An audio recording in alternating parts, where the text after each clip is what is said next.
Elvira, Mistress of the Dark is a 1988 comedy horror film directed by James Signorelli and starring Cassandra Peterson as Elvira, the iconic horror hostess. This movie marks Elvira's feature film debut. Before this, she rose to fame by being the horror hostess of Elvira's Movie Macabre, a TV show where she would show B-movies, primarily in the sci-fi and horror genres. Elvira, Mistress of the Dark, follows Elvira, played by Cassandra Peterson, who, in need of $50,000 to open her act in Vegas, she travels to a small conservative town in Massachusetts to claim her inheritance left to her by her great-aunt. Her personality and appearance leads the small conservative town to unite against her, as they believe she could possibly be a witch. Given that it is October, I thought this would be the perfect film to watch and review, so let's start with the main character herself, Elvira. Elvira has always been a beloved character for me because of her quick wit.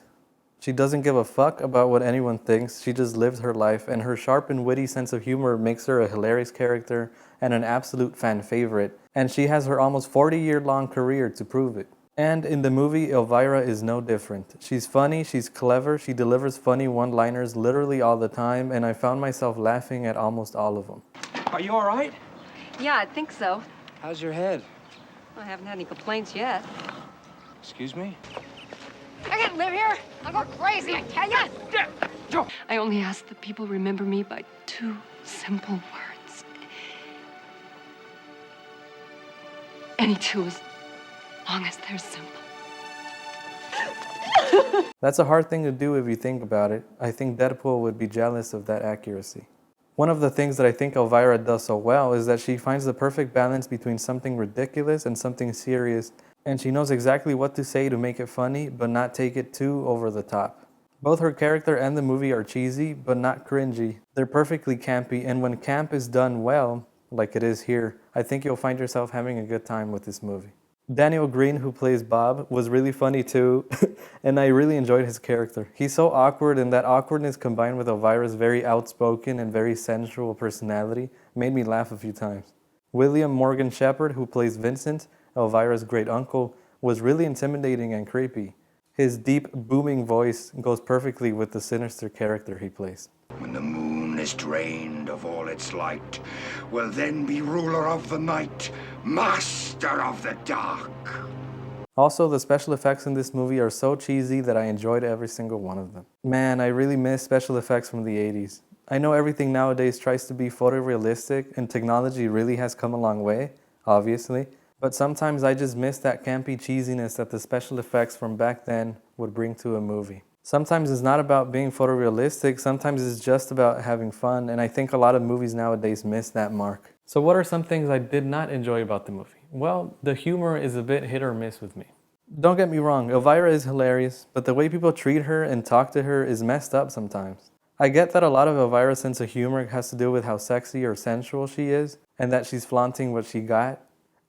And she's just living life, you know? But I mean, she's basically being sexually harassed wherever she goes, and it's played for laughs. She plays it off too, and I know it's meant to be funny, but that made me uncomfortable to watch, especially because there's quite a bit of that throughout the whole movie. The scene at the bowling alley where she talks to the two guys made me cringe. Also, what the fuck is Jen Conway doing in this movie? I guess he made money playing an asshole. I didn't expect Kaneki from Greece to show up here to hit on Elvira. Cheer up. Hickey from Kaneki's like a Hallmark card. You care enough to send the very best. But yeah, those scenes were uncomfortable to watch. I know it was a different time back in the day, and maybe those scenes were funny back then, but I don't think those scenes aged well at all. Elvira did play it off pretty well though. She still had funny comebacks to say.